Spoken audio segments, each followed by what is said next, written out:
जोहार आप सभी स्टूडेंट्स का आप सभी के YouTube channel Jharkhand math zone पर मैं सीन चंद्र आप सभी स्टूडेंट्स का स्वागत करता हूं आप सभी के YouTube channel Jharkhand math zone पर।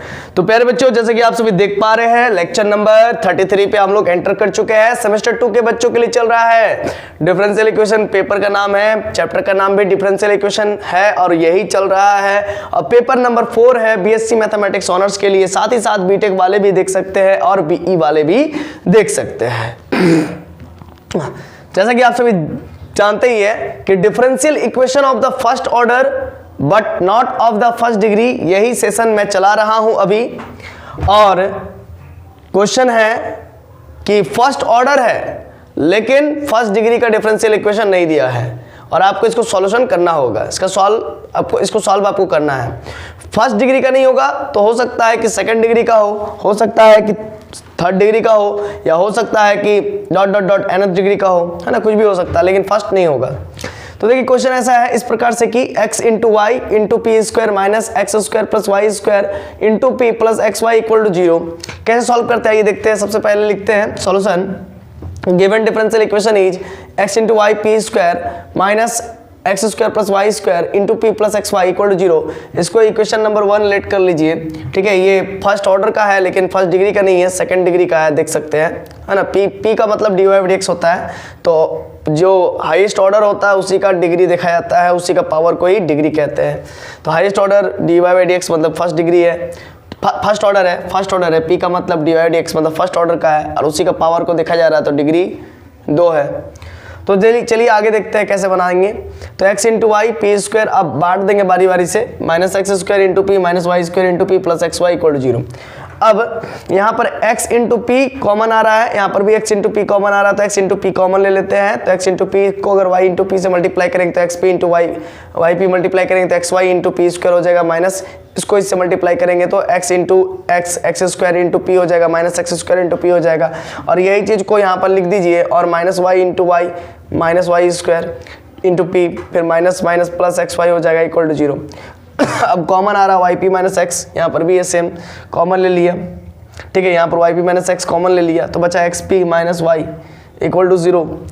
अब मैं एक काम करता हूँ, x p minus y equal to 0 भी एक फैक्टर आ रहा है और y p minus x equal to 0 ये भी एक फैक्टर आ रहा है। तो मतलब यहाँ पर सिंपली आप देख पा रहे हैं कि p को लीनियर फैक्टर्स में रिजॉल्व कर लिया हूँ मैं। p के मतलब p के फॉर्म में, मतलब p का लीनियर फैक्टर मैंने कर दिया है। आप देख सकते हो यहाँ पर भी p है, यहाँ पर भी p है, तो p का लीनियर फैक्टर करके मैंने ले आया है एक्स पी माइनस वाई और y p minus x equal to 0। तो अब अगर p के लीनियर फैक्टर में अगर आप तोड़ लेते हो, अगर p के गिवन डिफरेंशियल इक्वेशन अगर p के लीनियर फैक्टर में रिजॉल्व हो जाता है तो हम लोग उस डिफरेंशियल इक्वेशन को सॉल्वेबल फॉर p कहते हैं। और अगर x के लीनियर फैक्टर में टूट जाता है, रिजॉल्व हो जाता है, तो उसको हम लोग कहते हैं सॉल्वेबल फॉर x। और अगर y के लीनियर फैक्टर में टूट जाता है तो सॉल्वेबल फॉर y कहते हैं। और अगर कोई फैक्टर में नहीं टूट रहा है, अगर y equal to p x plus f p के फॉर्म में है तो वो कैलरेट्स फॉर्म है। और कैलरेट्स फॉर्म को सॉल्व करने के लिए कैलरेट्स मेथड लगाना पड़ेगा, जो कि आगे पढ़ेंगे। और सॉल्वेबल फॉर x और सॉल्वेबल फॉर y इसके बाद पढ़ेंगे, ठीक है ना। तो थोड़ा सा धैर्य रखिए। आइए देखते हैं। तो सबसे पहले x p minus y equal to 0 ले सकते हैं। दो फैक्टर आ रहा है, एक्स पी माइनस पी का दो फैक्टर आ रहा है, x p minus y equal to 0 और y p minus x equal to 0। तो मैं सबसे पहले लेता हूँ x p minus y equal to 0, then x का जगह पर एक्स हो गया, पी के जगह पर d y by d x minus y equal to 0। तो यहाँ पर देखिए एक्स इंटू डी वाई है समथिंग। तो एक काम करते हैं, मैं यहाँ पर डायरेक्ट कर रहा हूँ, कोई एक स्टेप नहीं ले रहा हूँ, है ना। एक स्टेप होगा कि डी वाई बाई वाई को एक साथ रख दिया, फिर डी एक्स बाई एक्स को एक साथ रख दिया। डी एक्स डिवाइड में है तो डी एक्स मल्टीप्लाई में चल गया, एक्स इंटू में तो डिवाइड में चला गया। और फिर मैंने एक लाइन नहीं लिखा इंटीग्रेटिंग बोथ साइड्स, है ना, तो वो जरूरी नहीं है क्योंकि आप ग्रेजुएट्स, आप जो है कि हायर मैथमेटिक्स पढ़ रहे हो, और हायर मैथमेटिक्स पढ़ रहे हो तो प्रोफेसर आपके समझ जाएंगे कि हाँ बच्चा क्या लिखना चाह रहा है। ठीक है, उतना मैटर नहीं करता है, ठीक है ना। तो 1 अपन वाई इंटू डी वाई का ये इंटीग्रेशन लॉग वाई होता है और 1 अपन एक्स इंटू डी एक्स का इंटीग्रेशन लॉग एक्स होता है। अब प्लस एक इंटीग्रल कांस्टेंट लॉग सी हो जाएगा क्यों? क्योंकि सब जगह log log आया है तो इसमें भी log c आ जाएगा।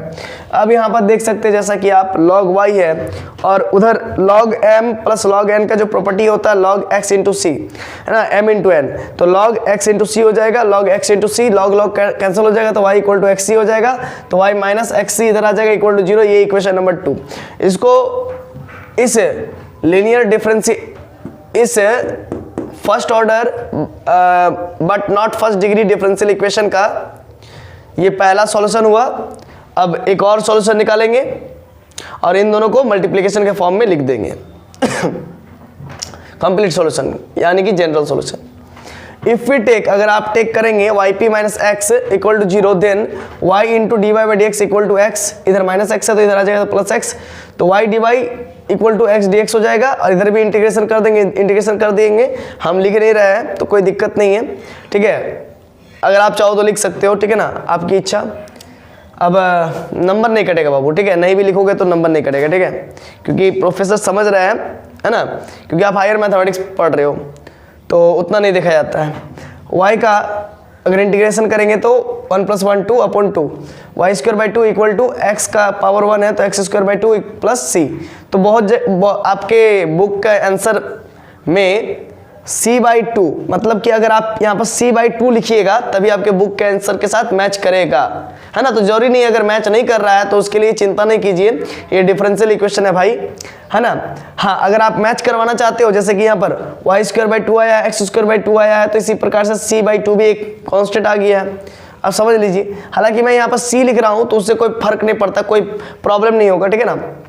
तो देखिए, तो y square equal to x square और इधर 2c हो जाएगा एलसीएम लेने के बाद, और ये 2 आपस में कैंसिल हो जाएगा, ठीक है ना। चलिए, ये y square equal to x square plus 2c, तो y square minus x square, ये प्लस 2c है तो इधर आएगा minus 2c equal to 0, equation number 3, ठीक है ना। लेकिन आपके बुक में जो सॉल्यूशन देखिएगा उसमें ऐसा नहीं है, उसमें ऐसा है y square minus x square और माइनस सी, यहाँ पर 2c ना होकर के माइनस सी है। जब आप c के जगह पर c बाई 2 लीजिएगा तब जा करके यहाँ पर ओनली c होगा, तो उससे कोई मैटर नहीं करता, उसको ज़्यादा मैटर नहीं करता, ठीक है। आप ऐसा भी लिखिएगा तो कोई दिक्कत नहीं है, ठीक है। Y square minus x square minus 2c equal to 0।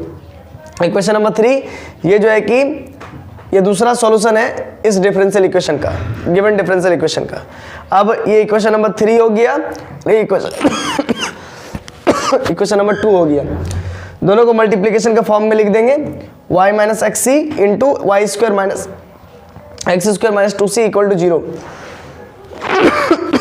तो from equation 2 and from equation 3 the general solution, GS मतलब जनरल सॉल्यूशन स्लैश भी लिख सकते थे, जनरल सॉल्यूशन और कंप्लीट सॉल्यूशन। जनरल सॉल्यूशन को ही कंप्लीट सॉल्यूशन कहते हैं, कंप्लीट सॉल्यूशन को ही जनरल सॉल्यूशन। तो from 2 and 3 the general solution क्या हो गया,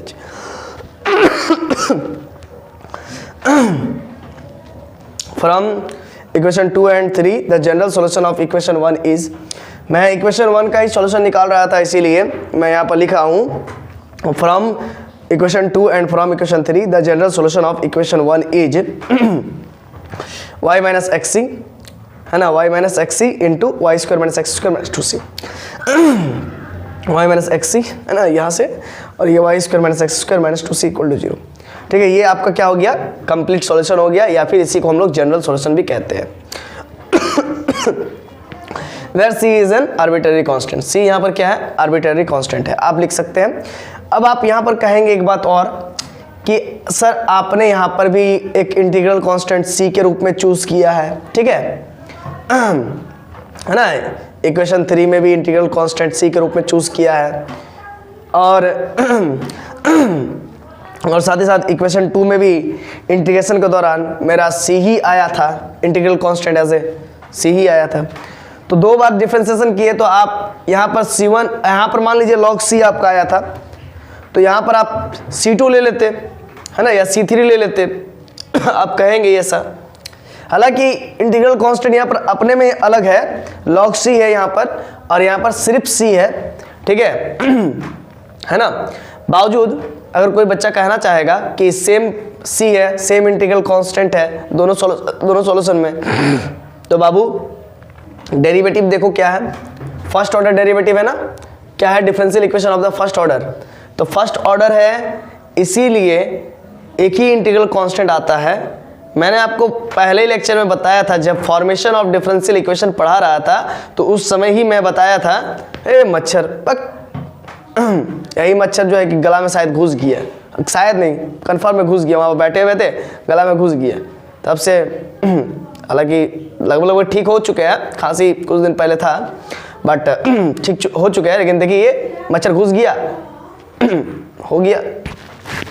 तो देखिए हम कहाँ पर थे कि मैंने फॉर्मेशन ऑफ डिफरेंशियल इक्वेशन के फर्स्ट वीडियो लेक्चर में ही आपको बतलाया था कि अगर एक आर्बिट्रेरी कांस्टेंट है ना, उसमें बताया था कि formation of differential equation by eliminating arbitrary constant में अगर एक आर्बिट्रेरी कांस्टेंट है तो